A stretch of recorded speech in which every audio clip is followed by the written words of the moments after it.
되겠습니다. 마가복음 11장 15절에서 18절까지 말씀입니다. 우리 한 목소리로 함께 봉독하도록 하겠습니다. 찾으셨습니까? 같이 봉독합니다. 시작. 그들이 예루살렘에 들어가니라. 예수께서 성전에 들어가사 성전 안에서 매매하는 자들을 내쫓으시며 돈 바꾸는 자들의 상과 비둘기 파는 자들의 의자를 둘러 엎으시며 아무나 물건을 가지고 성전 안으로 지나다님을 허락하지 아니하시고 이에 가르쳐 이르시되 기록된 바 내 집은 만민이 기도하는 집이라 칭함을 받으리라고 하지 아니하였느냐. 너희는 강도의 소굴을 만들었도다 하시매 대제사장들과 서기관들이 듣고 예수를 어떻게 죽일까 하고 꾀하니 이는 무리가 다 그의 교훈을 놀랍게 여김으로 그를 두려워함이로라. 아멘. 어린 아이들이 보는 동화책 가운데 우유통에 빠진 세 마리 개구리라고 하는 재미있는 동화가 있습니다.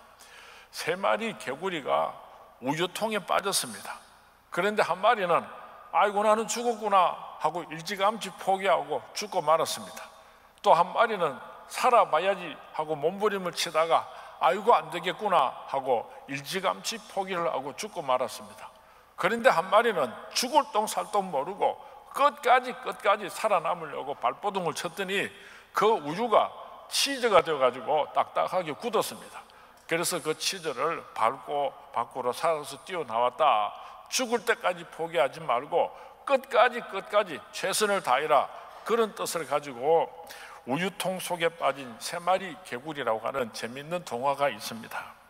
무슨 일이든지 우리가 실패하는 데는 한 가지 이유가 있습니다. 너무 빨리 절망하고 너무 빨리 단념하기 때문입니다. 용기라고 하는 것은 마지막 1초를 견딜 줄 아는 사람입니다. 용기라고 하는 것은 한 번 더 해볼 줄 아는 힘을 가지고 있는 사람입니다. 바로 그 힘에 의하여서 우리의 미래가 결정된다는 것을 꼭 기억할 수 있기를 바랍니다. 용기를 가지고 살아가는 우리 선문의 모든 성도님들이 되시기를 주님의 이름으로 축원을 드립니다. 우리가 용기를 가지고 살아가야지 되는데 어떤 용기를 가져야지 되는가? 누구의 용기를 본받아야지 되는가? 우리가 오늘 저녁에도 예수 닮게 하소서 한번 따라 하시기 바랍니다. 예수 닮게 하소서. 예수 닮게 하소서. 우리가 어떤 용기를 본받아야 하는가 하면은 예수님께서 이 세상에 계실 때에 얼마나 용감하게 사셨는가, 그 예수님의 용기를 오늘 우리가 생각하면서 우리도 예수님처럼 용감하게 살아가겠습니다 하고 결단하는 밤이 될 수 있기를 주님의 이름으로 축원을 드립니다.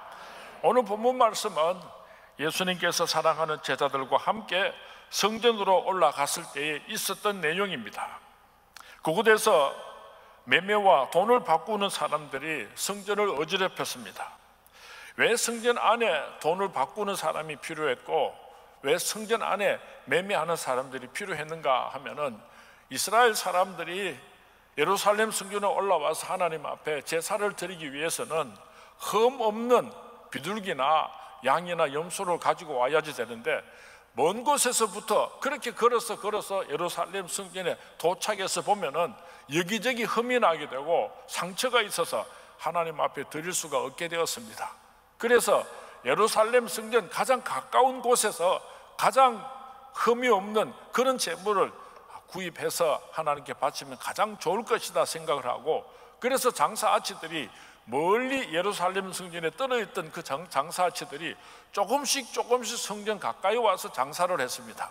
그러다가 나중에는 제사장에게 돈을 주고는 성전 안에까지 들어와서 그 비둘기나 양이나 염소들을 매매하게 되었던 것입니다.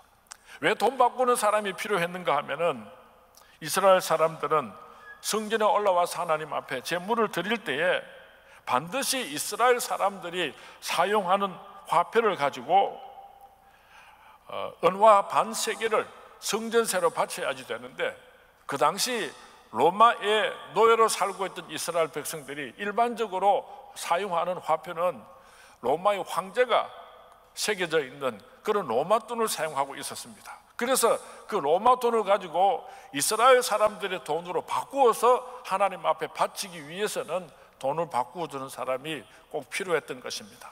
처음에는 성전 밖 한 귀퉁이에서 그렇게 편리하게 돈을 바꾸어 주던 사람들이 제사장에게 돈을 주고는 성전 안에 들어와서 턱하니 버티고 앉아서 그렇게 동전을 바꾸어 주고 있었던 것입니다. 자, 제사장은 뒷돈이 생기니까 아주 좋은 일이죠. 상인들은 쉽게 돈을 벌 수 있으니까 아주 좋은 일이죠. 이스라엘 백성들은 하나님 앞에 제사를 드리는데 멀리서 가지고 와야 되는 불편함이 없어지니까 또 이스라엘 사람들도 참 상당히 편리한 제도였습니다. 제사장도 좋고 장사치들도 좋고 이스라엘 사람들도 좋았지만은 하나님의 영광을 가린다고 하는 것을 잊어버리고 있었던 것입니다. 오늘날도 우리 교회 안에서 이런 비슷한 일들이 참 많은 것 같습니다. 목사도 편하고 성도님들도 편하고 다 편하고 좋은데 하나님께는 영광이 되지 않는 그런 일들이 오늘도 얼마든지 있을 수 있다는 것을 우리가 생각했으면 좋겠습니다. 그 모습을 본 예수님께서 불같이 화를 내시고 그 상을 뒤엎으시고 의자를 둘러 엎었습니다. 그리고 그 장사아치들을 성전에서 다 쫓아내었습니다. 그들에게 말씀하시기를 17절 말씀입니다. 이에 가르쳐 이르시되 기록된 바 내 집은 만민이 기도하는 집이라 청함을 받으리라고 하지 아니하였느냐. 너희는 강도의 소굴을 만들었도다. 무섭게 책망하셨습니다.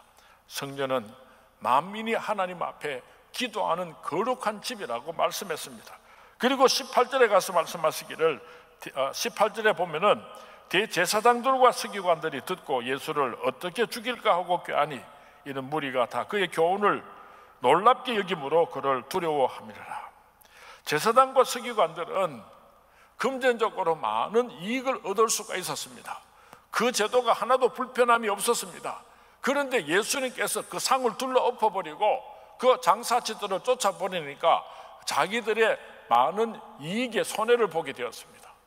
그리고 예수님에 대해서 두려운 마음을 가지게 되고, 그래서 대제사장과 서기관들은요 예수님을 잡아 죽일 계획을 세우게 되었던 것입니다. 우리가 하나님의 나라와 그 의를 위해서 정의로울 때에, 용기를 가지고 살아갈 때에 이런 무서운 핍박이 있다는 것을 생각했으면 좋겠습니다. 예수님께서는 이 모든 사실을 다 알고 계셨습니다. 왜냐하면 그 전날 이미 예루살렘 성전 안에 들어오셨고 예루살렘 성전을 둘러보면서 얼마나 타락했는지를 보셨기 때문입니다. 그리고 성전을 청소할 계획을 미리 세우셨던 것입니다. 그리고 예수님에게 다가올 그 무시무시한 핍박과 불이익에 대해서도 예수님께서는 알고 계셨습니다. 그럼에도 불구하고 그런 많은 손해를 감내하시고 예수님께서는 성전을 숙청하셨던 것입니다. 오늘날 예수 믿는 사람들 가운데서 분명하게 예 아니오를 못하는 사람들이 참 많습니다. 하나님의 영광을 가리는 일을 눈앞에서 보고 있으면서도 이런저런 핑계를 대면서 모른 척하고 지나갈 때가 얼마나 많은지 몰라요.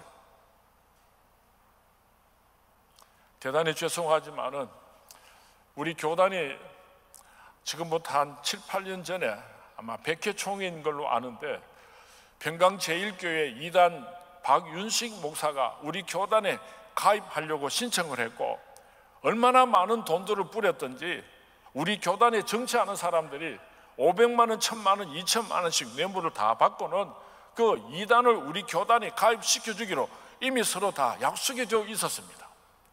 총회가 열리고 총회장이 평강 제1교회 박윤식 목사 교회가 우리 교단에 가입하는 것을 공포합니다 이 말까지 하고 고태를 들고는 3번 땅 두들기면 결정이 되는 거예요. 1000명이 넘는 목사 장로 총대들이 앉아 있는데 단 한 사람도 아니요 하는 사람이 없었어요. 제가 미친 듯이 달려나갔습니다. 2단 안 됩니다. 2단은 안 됩니다. 미친 듯이 고함을 질렀어요. 그랬더니 온 총대들이 벌떼처럼 일어나가지고 그 2단이 우리 교단이 가입하는 것을 막게 되었습니다. 한번 상상해 보시기 바랍니다. 대한민국을 대표하는 대한예수교 장로회 합동 측에서 우리나라의 모든 교회들이 이단이라고 그렇게 결론을 내린 그 박윤식 교회를 우리 교단에서 가입시켰다면 우리 교단이 얼마나 큰 수치를 당했겠습니까? 많은 목사님들이 모여서 기도회를 했습니다. 순교하기까지 반드시 맡겠다고 그렇게 결의를 했습니다. 그럼에도 불구하고 그 총회당이 고태를 들고 두들리려고 하는 그 순간에 아무도 뛰어나가는 사람이 없었어요. 앞으로 이 세상에 어떤 힘들고 어려운 일들이 찾아오게 될는지 모릅니다. 이 땅의 목사들이, 이 땅의 그리스도인들이 하나님의 영광을 가리지 않기 위하여서 불의 앞에서 아니오라고 말하고 선언하고 일어날 수 있는 그런 용기가 필요한 때에 우리가 살아가고 있는 것입니다. 예수님을 닮은 그리스도인으로서 산다고 하는 것은, 예수님의 용기를 가지고 우리가 이 땅에서 살아간다고 하는 것은 두 가지를 준비해야지 됩니다. 하나는 하나님의 말씀 앞에 바르게 살기 위하여서 용기를 가져야지 됩니다. 그리고 두 번째로는 세상 사람들에게 어떤 비난을 받을 수 있다고 하는 것을, 그 비난을 감수하고 하나님의 뜻을 이루어 드리겠다고 하는 그 용기가 우리에게 필요한 것입니다. 하나님의 뜻대로 산다고 하는 것은 사람들에게 비난과 불이익을 당할 수도 있다는 것을 의미하는 것입니다. 세상 사람들의 기준으로 본다면 얼마나 편안하고 얼마나 많은 이익이 있을는지 모릅니다. 그러나 하나님의 나라를 위하여서 두려운 마음은 있지만은 하나님의 영광을 위하여서 아니오라고 분명히 말을 하고 일어설 수 있는 이 마지막 시대를 살아가는 용기 있는 하나님의 백성들이 될 수 있기를 주님의 이름으로 축원을 드립니다. 예수님께서는 하나님 보시기에 잘못된 관행에 대하여서 거절하셨습니다. 개혁하셨습니다. 그로 인하여서 예수님은 비난받으셨고 핍박받으시고 죽을 위기에까지 놓이게 되셨던 것입니다. 하나님께서는 의를 위하여서, 하나님의 나라와 그 의를 위하여서 용기를 내는 사람을 기뻐하시고 사용하신다는 것을 기억하시기 바랍니다.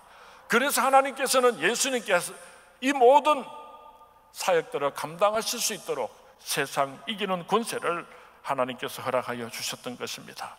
우리는 하나님을 모욕하는 다윗과 골리앗의 싸움을 잘 알고 있습니다.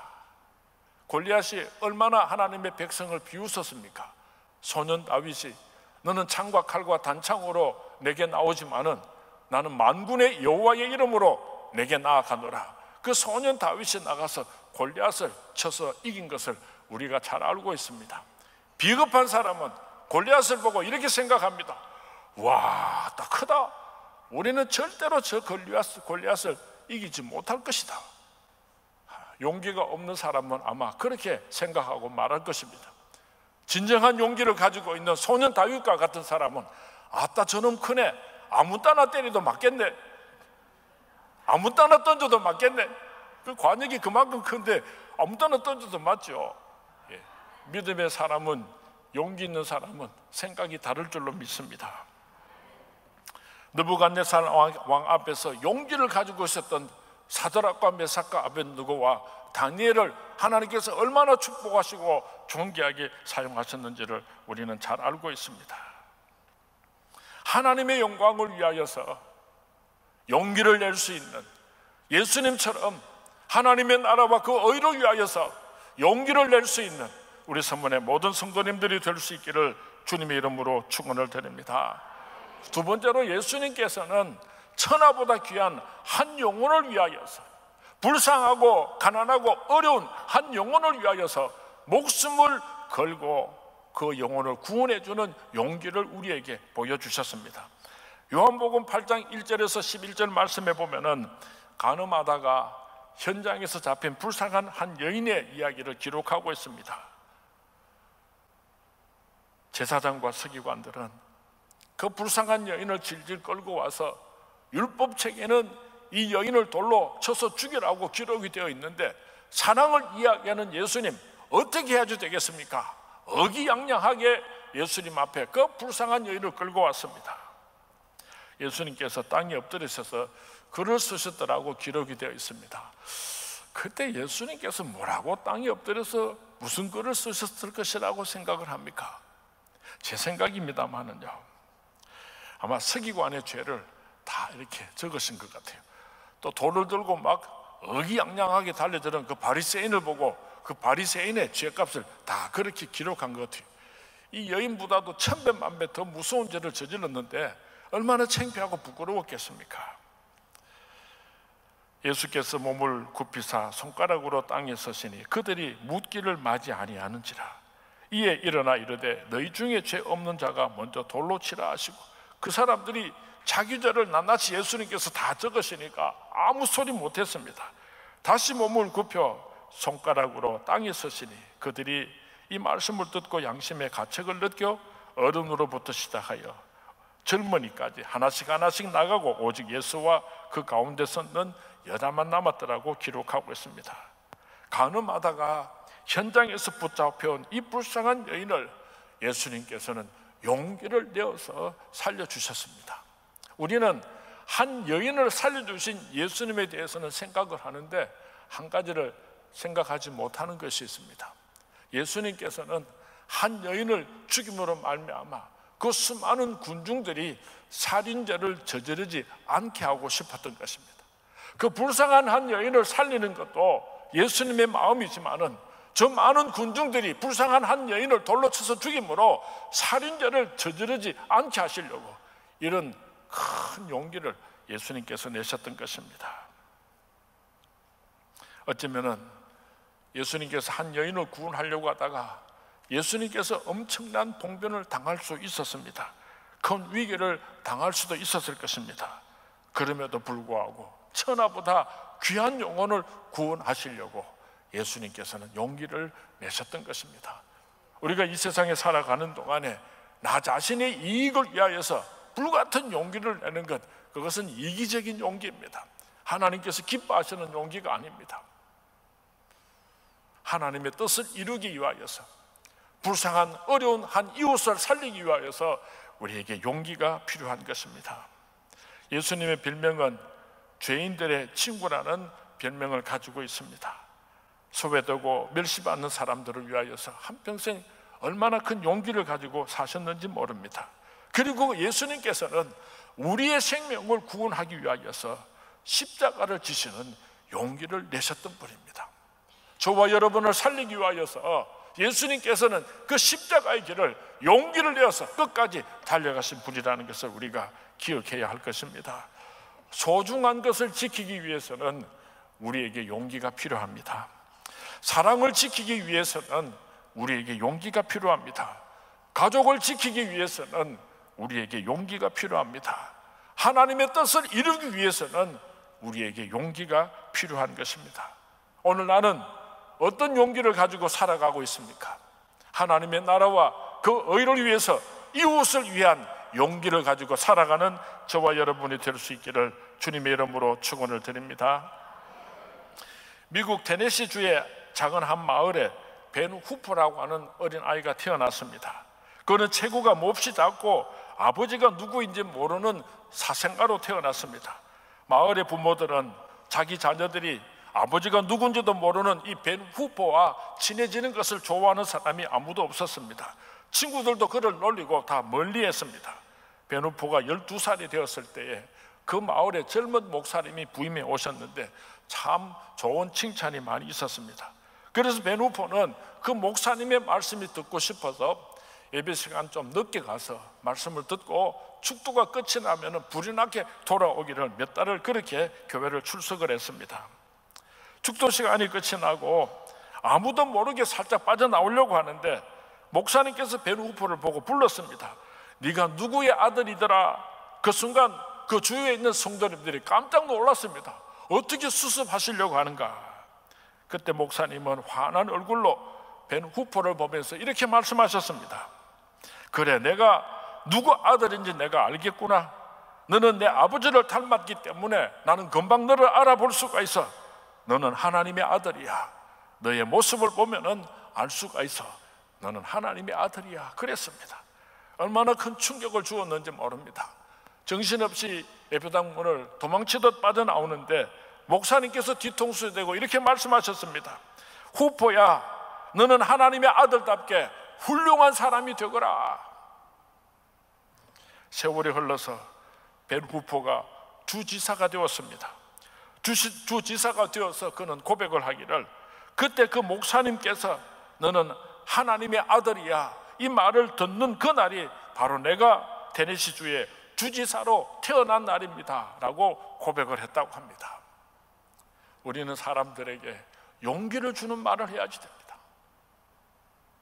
깊은 상처를 주는 말이 아니라 누구에겐가 우리가 말을 할 때는 그 사람을 세워줄 수 있는 용기를 주는 말을 해야지 되는 것입니다.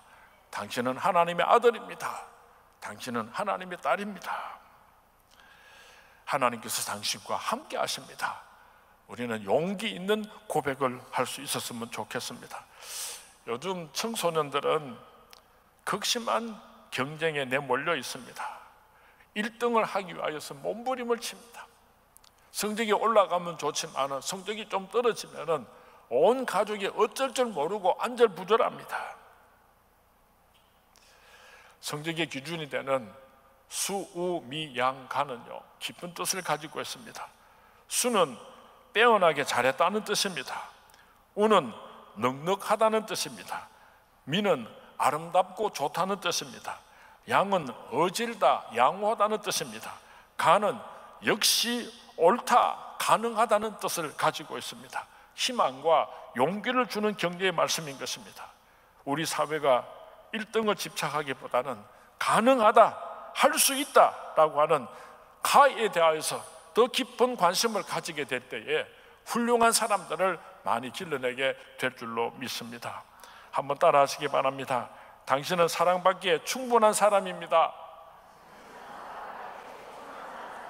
우리 청년 대학생들 한번 일어나봐. 청년 대학생들 한번 일어나봐. 저 뒤에도 한번 일어나봐.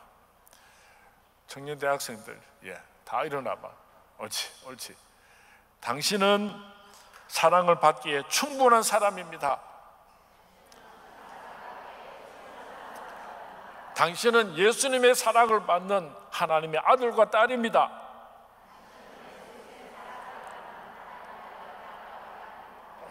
우리 청년들 자리에 앉아요. 다음번 금요일에는 더 많이 왔으면 더 좋겠다. 우리가 한 달에 한 번씩 우리 청년들이 이 자리에 나와서 찬양 인도를 하는 것은 그냥 찬양 인도하는 것만이 목적이 아니고 한 달에 한 번이라도 우리 성도님들과 청년들이 함께 예배를 드리고 함께 기도하기를 원하기 때문입니다. 다음번에 우리 찬양 인도할 때는 우리 청년 대학부들이 다 참석해서 함께 기도하는 밤이 되었으면 좋겠습니다. 하나님께서는 약속의 땅, 축복의 땅을 우리에게 주시기에 먼저 여호수아에게 용기를 내라고 권면하셨다는 사실을 기억하시기 바랍니다. 하나님께서 우리에게 축복을 주시기 전에 먼저 주시는 말씀이 있는데 그 말씀이 무엇인가 하면은 담대해라, 내가 너와 함께 하겠다, 용기를 가지라, 그렇게 먼저 말씀하시는 것입니다. 여호수아서 1장 6절 말씀 우리 한번 같이 봉독합니다. 시작. 마음을 강하고 담대하라. 너는 내가 그들의 조상에게 맹세하여 그들에게 주리라 한 땅을 이 백성에게 차지하게 하리라. 하나님의 축복을 선언하기 전에 먼저 용기를 가져라, 마음을 강하고 담대하게 해라. 그러면 내가 너를 이렇게 축복하겠다고 하나님께서 여호수아에게 약속하여 주셨습니다. 하나님께서 우리를 위해 준비해 놓으신 축복을 누리기 위해서는 우리에게 용기가 필요한 것입니다. 익숙하고 편안한 삶을 포기하는 용기가 필요합니다. 믿음으로 약속을 의지하여 달려가는 용기가 필요합니다. 하나님과 그 약속만을 의지하여 내려놓을 줄 아는 용기가 필요합니다. 어려운 중에서도 선하신 하나님의 약속이 이루어질 때까지 포기하지 않는 용기가 우리에게 필요한 것입니다. 우리가 잘 아는 닉 부이치치라고 하는 한 사람이 있습니다. 말할 수 없는 심한 장애를 가지고 태어났지만 용기를 가지고 얼마나 위대한 하나님의 사람으로 살아갔는지 모릅니다. 이 시간에 우리 잠시 한번 영상을 함께 보도록 하겠습니다. 우리 김재곤 집사님 준비됐습니까? 제가 특별히 부탁을 했습니다. 집사님한테.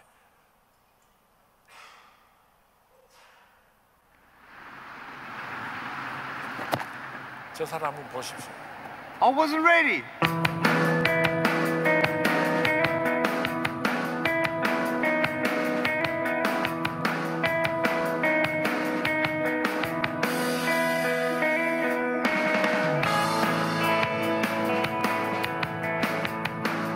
I have no arms and no legs, but I'm very thankful that I have my little chicken drumstick here.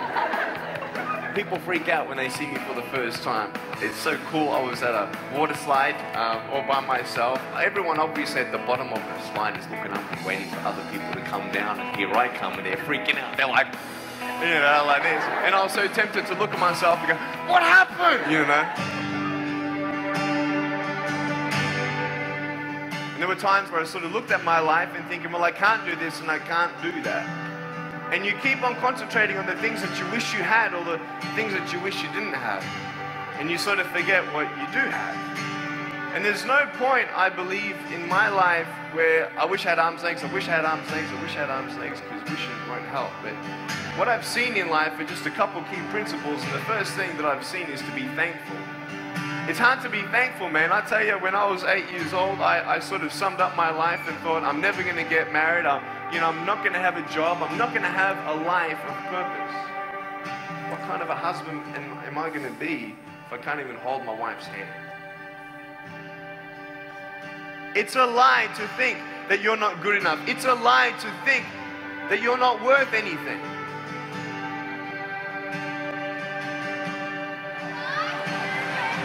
Oh boy.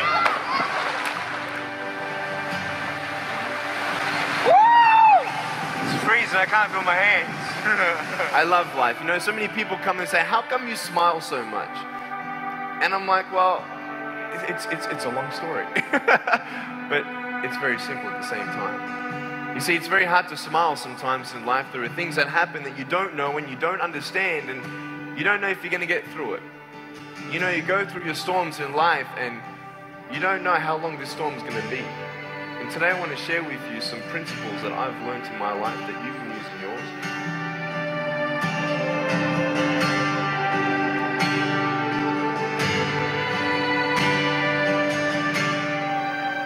Being patient is beautiful. I tell you, it's the hardest thing. But I realize I may not have hands to hold my wife's hand, but when the time comes, I'll be able to hold her heart. I don't need hands to hold her heart. You know, it is scary to know how many girls have eating disorders. It is scary to know how many people are just angry at life because of their situation at home and angry at others. It's scary to know how many people actually feel like they're worth nothing. Every single girl right here, right now, I want you to know that you are beautiful. You are gorgeous just the way you are. And you boys, you're the man. On this DVD, I share my experiences in life of how I've overcome challenges and seen a new, fresh perspective in life. To be thankful, to dream big, and to never give up. I speak to children, youth, and adults about key issues and principles that I've applied in my life that has given me the strength to conquer all that comes before me.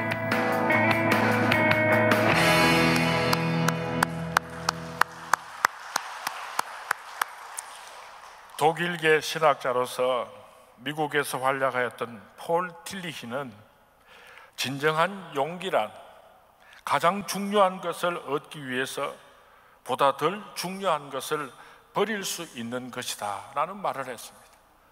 가장 소중한 것을 얻기 위해서 덜 소중한 것을 포기할 줄 아는 용기가 우리에게 필요한 것입니다. 이것이 진정한 용기인 것입니다. 많은 사람들이 이야기합니다. 너무 어렵다, 불가능하다, 이런 말에 신경을 쓰지 마시기 바랍니다. 베토벤이라고 하는 사람은 작곡가 가운데서 고전파 음악을 끝을 내고 낭만파 음악을 새로 열어갔던 사람입니다.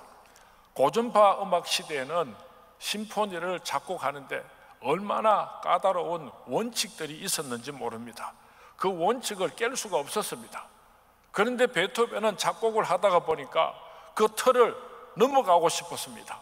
그래서 나인 심포니를 작곡을 하면서 심포니 안에다가 합창을 집어넣었습니다. 지금은 나인 심포니가 세계적으로 유명하고 누구든지 즐겨 듣고 또 연주를 해본 사람들도 많겠지만은 그 당시에는 교향곡을 작곡하면서 교향곡 속에다가 합창을 집어넣는다는 것은 상상도 할 수 없는 일이었습니다. 맨 처음에 베토벤이 나인 심포니를 발표했을 때 세계적으로 음악 평론가들이 얼마나 악평을 했는지 모릅니다. 그러나 나인 심포니가 고전파 음악을 마무리하고 끝을 내고 낭만파 음악을 새로운 길을 열어가는 첫 출발점이 되었다는 것이 음악사의 아주 중요한 획기적인 사건으로 기록이 되어 있습니다.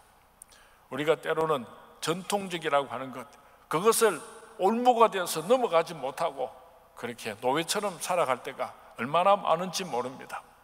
우리가 개혁을 한다고 하는 것은 부패하고 타락하고 변질되는 것이 아니라 하나님의 뜻을 더 깊이 알아가고 하나님의 뜻을 더 완전히 드러내기 위하여서 우리가 바뀌어야지 되는 것이 있다면 과감하게 개혁할 수 있는 용기가 필요한 것입니다. 본질을 손을 댈 수는 없지만은 비본질적인 것은 우리가 얼마든지 기억해야 할 대상이라고 하는 것을 기억할 수 있기를 바랍니다. 나 자신의 이익을 위하여서 용기를 내는 것이 아니라 하나님의 뜻을 이루기 위하여서 하나님께서 우리에게 부탁하신 이웃들을 섬기기 위하여서 우리는 용기를 내어야 하는 것입니다. 바르지 못한 삶의 태도를 고치기 위하여서 우리는 용기를 내어야 합니다. 무엇보다도 한 영혼을 천하보다도 귀하게 여기기 때문에 그 한 영혼을 위하여서 우리가 용기를 가지는 삶을 살아야 할 것입니다. 예수님의 그 용기가 우리의 생명을 구원했습니다. 오늘 저와 여러분의 용기가 하나님께는 영광이 되고 수많은 지옥불로 가는 사람들을 하나님께로 인도할 수 있는 구원해내는 그런 아름다운 용기가 될 수 있기를 주님의 이름으로 축원을 드립니다. 우리가 이 세상에 사는 동안에 이 말이 얼마나 큰 권세가 있는지 몰라요. 이 말 속에서 우리는 용기가 있어야지 됩니다.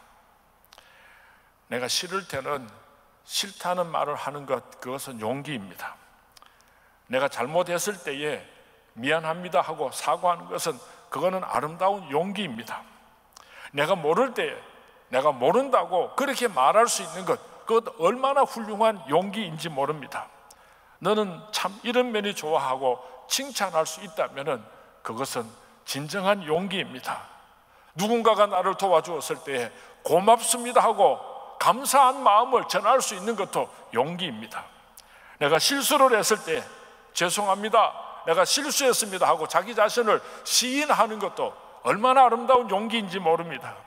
힘들 때에 나를 좀 도와주십시오, 나를 좀 도와주십시오, 그렇게 말할 수 있는 것도 하나님께서 기뻐하시는 참된 용기입니다. 사랑하는 사람에게 사랑한다고 고백하는 것도 용기입니다. 용서한다는 말도 용기입니다. 너는 내게 얼마나 귀한 사람인 줄 몰라, 여러분 사랑하는 아들, 딸들에게 그렇게 고백하는 것도 용기입니다.